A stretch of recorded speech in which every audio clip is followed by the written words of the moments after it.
And now your host, Timothy Fernandez.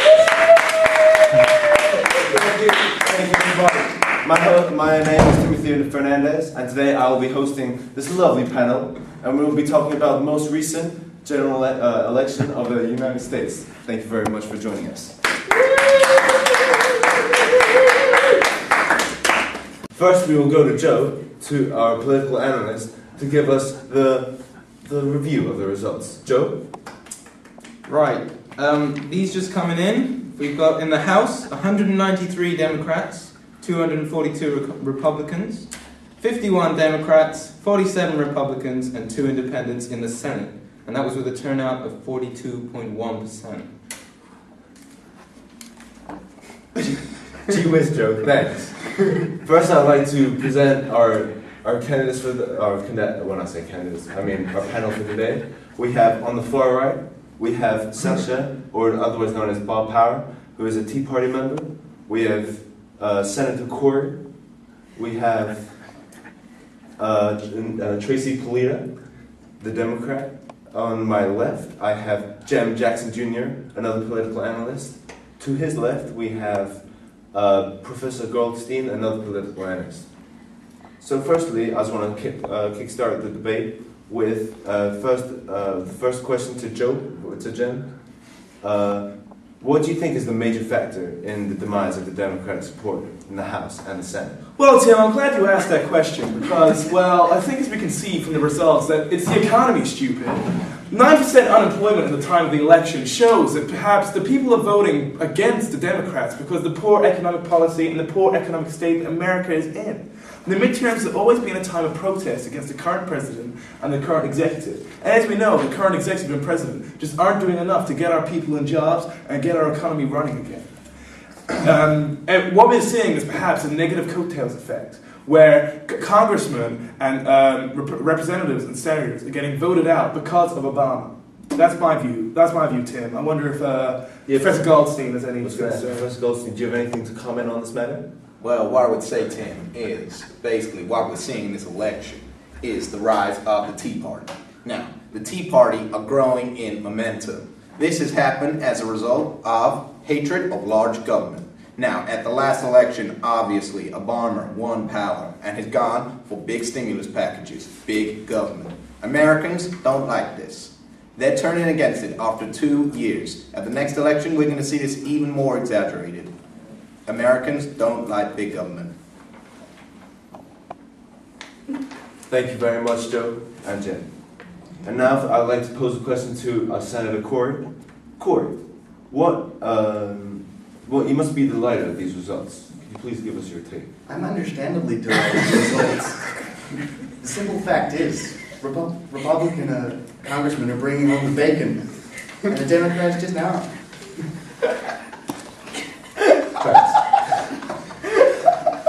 Can I please ask the political analysts to keep it together? This is a live conversation. Okay. Bob Power, where are you? Hey, Bob. Could you give us the perspective of a member of the so-called Tea Party movement wing of the Republicans? Well, I think this is just, as Professor Goldstein previously mentioned, this is complete evidence to the fact that the Americans have rejected the idea of big government. They don't want Obama telling them what they can and can't do. They want to make their own freedom. They want their own decisions on the economy. And as Professor Jackson mentioned, it is the economy stupid, and it's clearly evidence of Obama's failure.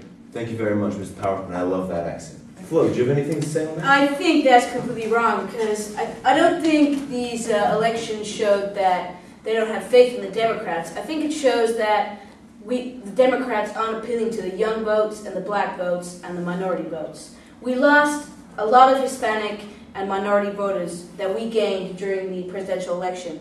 And I think it's because we made a lot of promises that we did not keep. And obviously when you do that, you're going to lose a lot of faith from voters. So I think in the next couple of years, when it comes up to the next presidential election, we got to really appeal to our voters in these tough economic times and say, hey guys, we're looking out for you. You know, we're going to do these policies. We're not going to just promise you policies, we're going to deliver on policies. So I think, you know, my friend Bob Power is slightly wrong in his analyzation. But surely you realize that you haven't delivered.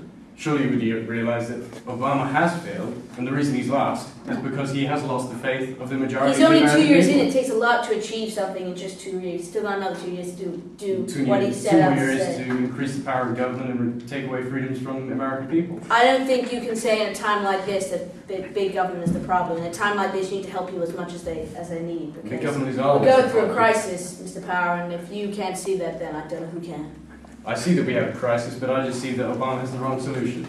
Surely you must understand that. From the evidence we've had of the economy, it is currently tanking, is not succeeding, is failing. Well, it's tanking because we inherited this horrible economic Thanks very recession much, from the Ms. Republicans. Ms. Blair, I'm afraid I have to stop there, but very interesting Yes, comments go ahead. from Go both of you. ahead.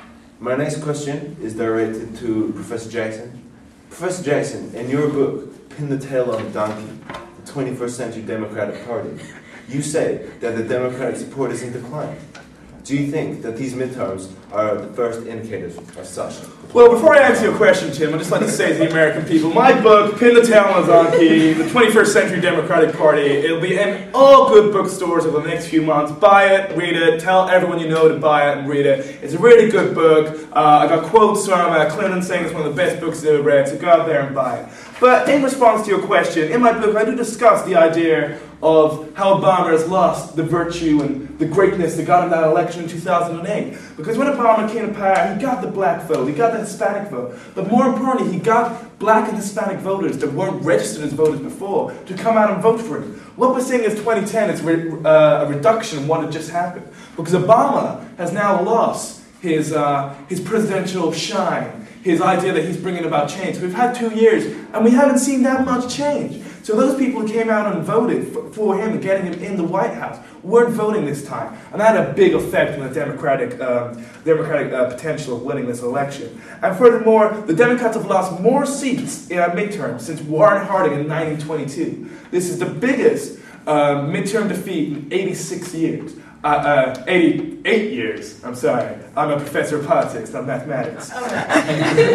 They lost these midterms because of Obama, not the party as a whole. And I think if we need to change this, we need to change Obama. That's my view, Tim. Thanks. No problem. Flo, do you have anything? I mean, Nancy. Do you have anything to say on this matter? Well, I agree with Professor Jackson. I will be sure to purchase his book sometime. Okay. It looks like a great read. I agree. Obama, during his campaign for president, had kind of inspired a whole nation to go out and vote and try and change the world. And I think there is a big enthusiasm gap coming to these midterms. People weren't wanting to go out and register and vote because they just didn't care. And I think that's one of the big ways in which the Democrats failed. And I'm not saying this is not a good result. I'm not in any way saying it's a good result, and I would never come away happy from these results. And I think it's really a real disappointment, and I think we only have ourselves to blame, to be honest. Thank you very much. Just want to say this book is available in any Best Buy for $5.99. Trust me, it's worth every cent. Thanks. It's good. My next question will be directed to Professor Goldstein. Professor Goldstein, in your recent book, Elephants Never Forget, From Lincoln to Bush, The Tale of Republican Prosperity, you claim that the Tea Party embodied the future of the Republican Party. Do these results bolster your claims? Well, Tim, what I would say is, like Professor Jackson's book, my book is enlightening, enriching, and extremely good value at all good bookstores. Now, what I would say is, after the 2008 recession, what we saw was a rejection of Bush and everything he stood for, because his governancy, his presidency, had led to the decline of the economy. Now, people rejected this and looked for change, and Obama offered that change. His vote came in because of his change rhetoric. Now, what we're seeing now is that change hasn't delivered the economic prosperity people were hoping for. Now what we're going to see is Americans going back to their natural instincts, which are small government. Obama almost tricked them into accepting this change, which was bigger government. I would say the Tea Party movement is showing that Americans don't actually want Obama's change. They want a different kind of change. And now the Democrats have been in power and it hasn't worked. They're going to turn to small government and the Republicans in the next election. And I think these midterms show that's starting to happen. Buy my book. Paul, do you have anything to say on this matter? We've heard a lot about minarchism, and a Well, lot about small government. I'd like to pass a question on to the Tea Party activist over there, Bob Power, and say he's talking about how the Tea Party tried to change America, but I would say the Tea Party didn't accomplish this because really it's just splitting your own party. Do you want to split your own party into power? No, I wouldn't do that by You're wrong, though, because we haven't had the chance to change America because we haven't been in government yet. We need the opportunity, as has been shown by the midterms, that we need to change not only the economy, but the mindset of the American people. Now, what Obama provided was a change which didn't fit with their mindset. It didn't fit, as my good friend Professor Goldstein mentioned, it didn't fit with the idea of small government, of freedom, as is enshrined in the Constitution. You want to change the economy? You're going to say no taxes. How's that going to No, boost we're the not gonna say no economy? taxes. That's We're going not to gonna say change no everything. taxes, Why do you but want to say no taxes? Come on, Bob Power. Let's have some real policy. Please, Not I just I rubbish would have to anymore. ask you Come to keep your voice on. down in the studio. If you want some real policy, for a start, we are not going to be getting rid of taxes. That would be ridiculous. We do recognise that a government has a responsibility to its people, but what we accept is It's that people. We're talking about healthcare reforms. You got posters saying that we're socialists. Nancy, please, We're trying to please, change the please. world, Blackburn. We're trying to change the world. if we really want responsibility, Please let him have a say. if we really want responsibility, our responsibility is to give the people that freedom, rather than trying to enshrine terms of big government over them and trying to take away their policy of freedom and liberty. If that's what the Democrat policy is, I'm no wonder they've lost the midterm so badly. You have some screwed up definition of freedom, my friend. That's for starters. You have a screwed up definition of freedom. That's the truth. I'll tell you that right now. Damn. Mr. Power, I had a recent call-in. I was wondering, a Darby Hopeshire from Ohio says, wondering if the Republican Tea Party movement is serving to polarize American politics. What do you have to say on this matter? That is not our purpose. If people disagree with us, they're perfectly entitled to do that. But what I believe is that we've seen a big support for the Tea Party movement. There has not been a split. People have been fairly unanimous in their decision to vote. And just on that, don't you think that the Tea Party is perhaps not having as much support because of the amount of people that follow its ideology, but rather the loudness of which its members shout? Yeah. Well, what we've seen, sir, is that people have clearly made the decision. If we were a small party movement, we wouldn't have gained the support that we did in the midterms. The fact that we got such a majority in most notably in the House of Representatives, is clearly evidence to the fact that the people want to support us, and they want our policies of small government, and they don't want this ridiculous decision which have been made by Obama. It's a very clear rejection. I don't see why the Democrats don't accept that. Okay, thank you very much. Senator Corey, being a slightly more liberal Republican, can I say? You perhaps aren't so forth leaning towards minarchism as much as your man on the right. However, I was wondering what you take on this matter. Do you agree that the Tea Party is indeed legitimate in saying that it is able to capture all the support, but perhaps maybe the media is just amplifying this? Or do you think that the true heart and soul of Republican support in the American people still resides with your Rockefeller conservatives? Rockefeller conservatism is coming to an end, Tim. And as much as it depresses me, and as much as I don't want to create factions within the Republican Party, I don't think it's about shouting the loudest. I agree with quite a lot of the policies of the Tea Party. God bless. We'll resume in a few minutes. In the meantime, here's Joe H. with the educational broadcast. But before we do, here's a quick call competition to win a break for two in Cleveland, Ohio. Maybe it's you, Dobby. What party is Barack Obama a member of? Is it A, the Green Party, B, the Democrat Party, or C, the Constitution Party? If you think you know, call 0900, thank you. 0900 win. Calls cost £1 from any AT&T landline, and mobiles may cost considerably more. Thank you. Joe? Thank you, Mark.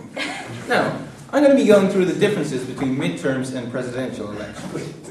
Now, the main difference is the timing. Midterms are every 2 years, whereas presidential are every 4 years. Now, in this, a third of the Senate is elected. This is on a rota, and every 6 years, everybody will have changed. Now, 100% of the House is elected every 2 years. Often, the difference is this can be a gauge of a president's popularity. So this can be seen through president's popularity ratings of, say, this year it was 43% for Obama. Now, in this election, he's just lost 6 seats in the Senate and 60 in the House. Compare this to what Clinton did in '98. He had an approval rating of 66%, and this went up. There was no change in the Senate and an increase of 5 in the House. This is known as a coattails effect, where presidents, the incumbents of the seats of a party, will benefit from a president being popular or not benefit if they're unpopular. Now, the second difference is how the vote is much more party-oriented compared to the president. Now, many more, it can be known as split-ticket voting, where people will vote for somebody in the Senate for one party and somebody in the House for a different party. And this can change, and it's often shown this way. Over back to you, Mark. Thank you, Tim. Thank you, Joe, for that very interesting broadcast. Of course, the answer to the question before was indeed A, it was indeed B, the Democrat Party. If you didn't get that, God bless. Now, first I would like to... My first question will go to Corey for the Senate D hand. Here's a question for you. To what extent do you think these results of the 2010 elections be reflected in the 2012 elections? Good question, Tim.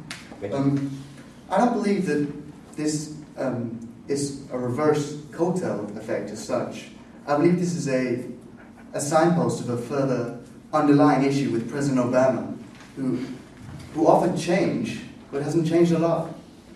I believe the next presidential election can't come around any sooner. I look forward to a Republican majority in both houses. Thank you very much, a very opinionated man. I would like to now pose a question to you, Nancy Polita. What do you think of Senator Dehaan's comments? Well, in a sense, I do agree with my friend here. I think that Obama did promise a lot, and we haven't been able to achieve as much as we wanted. But I think right now is a time where we need to call on the support of both houses to come up with some new reforms on health care and really look at the $1.3 trillion debt that America is now seeing ourselves in. This is going to have a big effect on a lot of people, a lot of citizens, and we got to really work together for this hard times. But looking on to the 2012 election, I think it's going to be interesting to see which candidates appear, and obviously Senator Palin might appear because she had a VP campaign that was questionable. But we'll see who emerges. But I think at the end of the day, people trust Obama, and we will see another victory for the Democrat Party. Thank you very much. And now I'd like to pose a question to our 2 political analysts on the left. What do you think of these results will mean for Obama's legislative program, including potential deadlock and so forth? I'd like to first give to the person furthest left. Professor Goldstein. Thank you very much, Mark. Tim.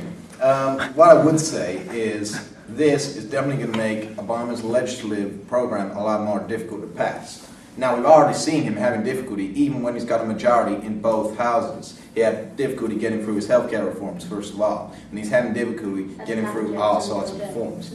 However, now that we've got this split House and Senate majority, we've got a majority of Republicans in the House, a majority of Democrats in the Senate, it's going to be even more difficult. And I foresee deadlock coming through, and I foresee Obama actually ending up in a situation where government is locked down, as we saw it being close to with Clinton in the 1990s. I'd like to retort some of Goldstein's comments. I mean, firstly, he teaches at the University of Brown. I mean, come on, guys. Oh. Brown. Our research facilities are one of the top in the country. Come back when you got a Nobel Peace Prize winner. All right. All right. Anyway, he seems to forget that Obama's still got a majority in the Senate. The Senate matters. When he's got that majority, he can still stop a filibusters. We didn't see he stopped, but I think he might stop in a healthcare reform debate. Because this is 2010. Anyway, he's still. No, didn't. It's impressive that you can see the future. Please. Yeah, thank you. Anyway, the Senate matters, of course. I know he's lost the House, but he's still got the Senate. He can still stop filibusters. So we shouldn't start kind of shoving these comments around that it's a lame duck administration, it's a government lockdown. Let's not say that yet, although it could be. But let us remember, he's still got control of the Senate, and that matters. But of course, it's still a very heavy defeat for Obama, and we might not be able to see him recover from this. Thank you. You would say that UCLA. Guys, please. Final question. I'd like to pose this to all of the panel. What do you think Obama needs to do to win in 2012? And what do you think are his chances of doing so? I'd like to first pose it to the Tea Party member of the panel. Well, first of all, he has to recognize that the majority of the American people want the program which we have put before us. They want small government, they want freedom for their finances or in general in their lives. And what Obama needs to do is he needs to stop infringing upon these rights. He needs to understand what the actual majority of the American people want. And if he's going to use this rhetoric of change, surely he should bring around some change rather than just talk about it and give some false promises. We really need to see a proper White House administration rather than a lame duck and an ineffective leader. I've got to agree with Congressman Power on this one. I think Obama's time's up, and I can't wait to see a Republican in office. And a Democrat point of view? Well, I think Mr. Power is throwing the word majority around very loosely because, to be honest, the majority of people aren't Tea Party activists. You're saying the majority of America wants this. It's not the majority. It's a small sector of people who come together, and as Tim said, happen to shout the loudest. That doesn't mean they're the majority. The Tea Party isn't all of the Republican parties. Yes, the Republicans are now the majority. So why is it that we have a majority in the House of Representatives? Because the majority is not just Tea Party activists. The majority is Republicans. That's what I just said. We have a great... Please.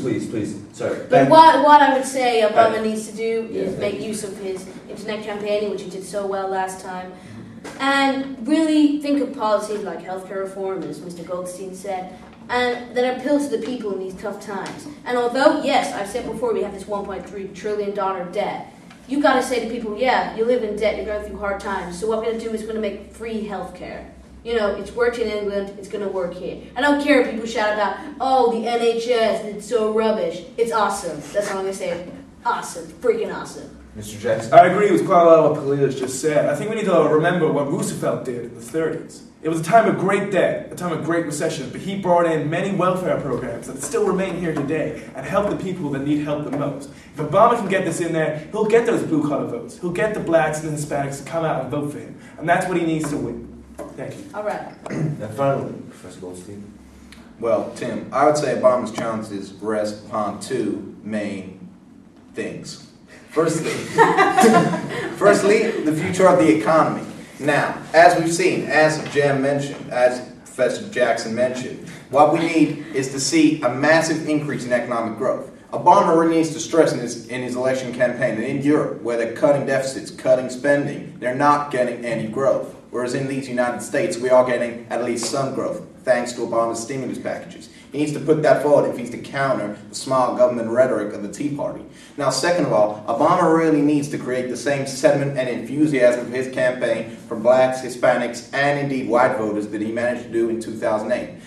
That may not be the same rhetoric that he used last time to change. He needs something new, something energizing to bring the young vote out and to bring the black vote out. And I think if he does that, he may have a chance of winning. Although I would say at the moment, the Republicans have to be favorites.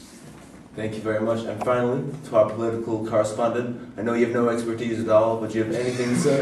I've just got a few figures to back up what some of these guys have just said. Now, in the most recent polls before this election, we've seen that the Republicans had a 51% lead. Now, this is the biggest in 68 years. This is clear that the Republicans are definitely getting their supporters out. It's clear that 50% of Republican voters said that they were very enthusiastic, whereas only 25% said that they were in the Democrats. This is a massive difference, and it shows that Obama needs to mobilize his own party. Thank you very much for that opinion. It was not mainstream at all, and I liked it. On that, I'd like to leave you all. I'll see you all at church tomorrow at 9 p.m. sharp. Good day, and this was CNBC Fox News.